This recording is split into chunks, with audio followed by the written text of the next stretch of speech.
certaines affaires connues dans la communauté soient portées au grand jour et soit pour certaines de l'Église, un certain nombre de règles qui préservent à la fois la liberté et puis le caractère sain de ces communautés avec et santé. Parce que pour ce qui est du caractère sain, même santé, aux béatitudes, il y a eu des dérives et il y a eu des dérives d'autant moins compréhensibles ou plus exactement qui ont d'autant plus choqué qu'il semble qu'il ait fallu des années voire des décennies pour que certaines affaires connues dans la communauté soient portées au grand jour et soient pour certaines portées en justice. On en a beaucoup parlé à l'automne dernier puisque c'est le 30 novembre que s'est ouvert à Rodez le procès de Pierre-Étienne Albert. Il était le chantre de la communauté, il a été accusé d'actes de pédophilie, ou plus exactement, il s'est dénoncé lui-même mais dans des circonstances assez complexes alors que les premiers soupçons pesaient depuis 1989. On regarde un reportage et on en parle ensuite. Angoissé, tendu et visiblement mal à l'aise devant les caméras, Pierre-Étienne Albert est arrivé libre au tribunal correctionnel de Rodez. Face à lui, une dizaine de victimes. Toutes se cachent le visage, sauf une, Solveig, abusée par l'ancien chantre de la communauté des Béatitudes entre 1989 et 1990. C'est lui qui a baissé les yeux, pas moi.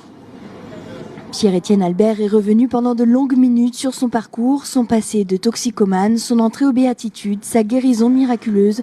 Très vite, il devient un personnage incontournable, la star, l'intouchable, comme dira une victime.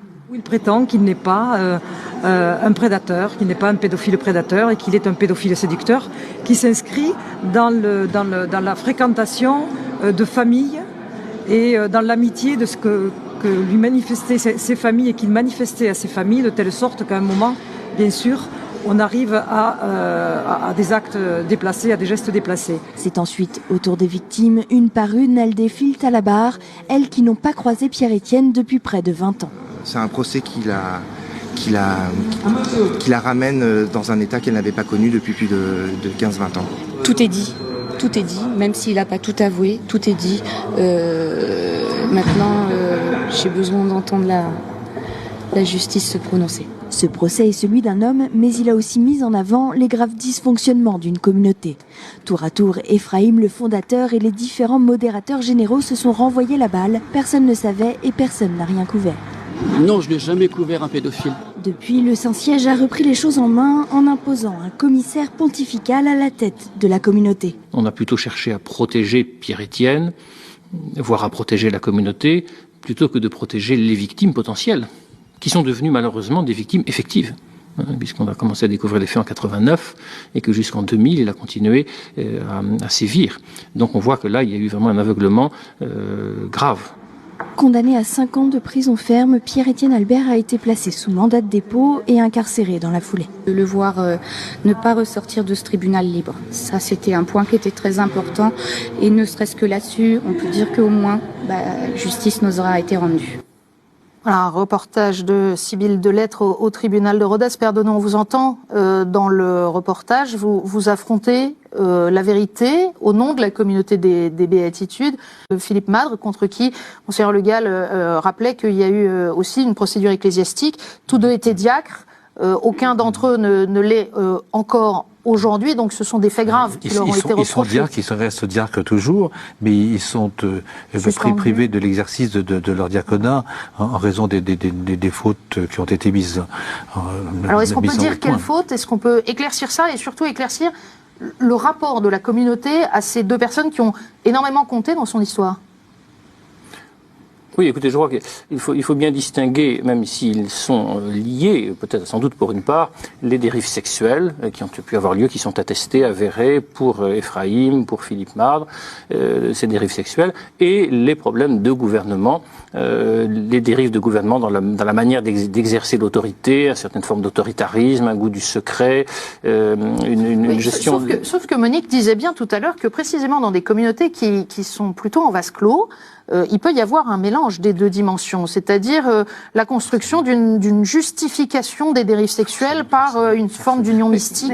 Je disais les distinguer parce que précisément, je crois qu'ensuite il faut les unir et qu'il a pu y avoir des dérives gouvernementales par des personnes qui par ailleurs n'ont pas commis de dérives sexuelles et vice-versa. Je crois qu'il y a une imbrication profonde, mais simplement je crois qu'il faut distinguer parce que ce sont deux ordres de problèmes différents du point de vue des personnes qui s'unissent. Il est incontestable maintenant dans l'attestation que Ephraïm a abusé sexuellement de sa position de fondateur et a utilisé auprès de ses victimes le fait qu'il était le fondateur, le prophète envoyé par Dieu, et que les personnes ont cédé, j'allais dire, prises par cette fascination de l'autorité du fondateur. Donc il y avait un rapport réel entre l'exercice d'un pouvoir charismatique fondateur, de même aussi de la part de Philippe Martre. Sûrement sa position de second modérateur général, de provincial, de berger, son aura de prédicateur ont beaucoup joué, je pense, dans les abus sexuels qui ont eu lieu. Mais c'est quelque chose de classique, je dirais. Enfin, dans toutes les sectes, qui sont des vraies sectes, qui n'ont rien à C'est dans l'histoire de l'Église de multiples fois, malheureusement. Probablement. Et ça aura encore lieu, malheureusement. Anna-Catherina, comment est-ce qu'on réagit à la révélation de ces scandales concernant le fondateur de la communauté, puis celui qui, d'une certaine manière, a poursuivi la fondation comme étant le deuxième modérateur? Comment vous l'avez vécu, vous? Effectivement, vous pouvez vous imaginer, ce n'est pas facile du tout. Richard Boutry avait interrogé Ephraïm pour KTO, et voici notamment ce que disait Ephraïm. J'ai dit à mon évêque une fois, la seule chose dont je m'enorgueillis, comme dirait saint Paul, la seule chose dont je suis fier, et que pour moi ce serait une catastrophe si ça s'arrêtait, c'est d'avoir donné des prêtres à l'Église. Voilà, c'est à peu près la seule chose, et je pense que la communauté des béatitudes a une capacité d'attraction, une capacité d'appel. Et je suis bien certain que un certain nombre de prêtres qui ont été ordonnés dans la communauté des béatitudes n'auraient pas été prêtres si on ne les avait pas appelés là. Vous voyez, c'est un membre du corps de l'Église qui est quand même fort privilégié. Et ça, j'avoue que si on fermait la formation des prêtres, si on y renonçait, là je serais malheureux. Père Donneau, comment vous réagissez? Le théologien que je suis ne peut pas s'empêcher de contester la justesse de la formule selon laquelle la communauté des béatitudes où Ephraïm aurait donné à l'Église un grand nombre de prêtres, c'est le Seigneur qui donne ses prêtres à l'Église par la communauté. Maintenant, il est réel que la communauté a attiré beaucoup de jeunes. Et donc que beaucoup de jeunes ont pu entendre l'appel du Seigneur au ministère presbytéral grâce à la communauté, à son charisme, à son rayonnement.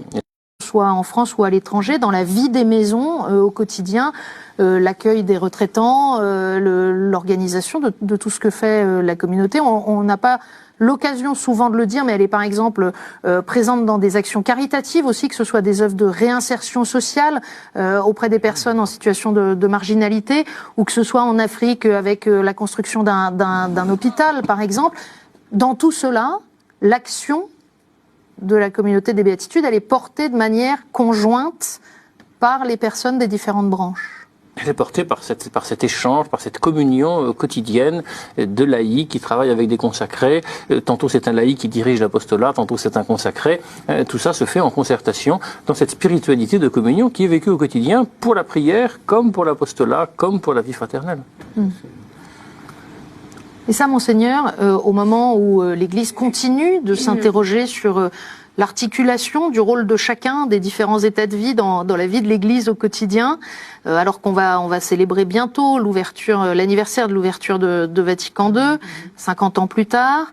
On sait bien que pour la question de l'articulation des laïcs dans l'Église, tout n'est pas réglé, loin s'en faut. Il y a encore beaucoup de choses à inventer. Il vous semble que des initiatives particulières, comme celle des béatitudes, ça peut donner à réfléchir aux autres? Je crois profondément. Et j'évoquais tout à l'heure le travail que nous faisons dans notre diocèse de Toulouse pour cette complémentarité entre les différents états de vie dans l'élan missionnaire qui est celui de toute l'Église pour annoncer Jésus-Christ, donc est visibilisé dans ces communautés, entre autres, L'Église est faite de beaucoup de familles, et mais c'est cette famille nouvelle, ainsi que de notre manière, le chemin neuf, les manuels et les communautés nouvelles ont toujours ce souci de montrer cette communion des états de vie. Mais les béatitudes le font d'une manière plus radicale et plus visible, plus locale. Parce qu'il y a des maisonnées dans les manuels ou dans le chemin neuf, mais qui n'ont pas la vie commune des trois états de vie dans le même lieu. Même si maintenant, on a mis beaucoup plus au clair les distinctions, mais en vue, comme vous dites tout à l'heure très bien, Père Henri, de l'unité, pour faire l'unité. Et c'est un signe, la vie religieuse, c'est la vie consacrée, un signe pour nos églises diocésaines de ce qu'est le peuple de Dieu. Et au moment des 50 ans de Vatican II, je crois que c'est une grande grâce.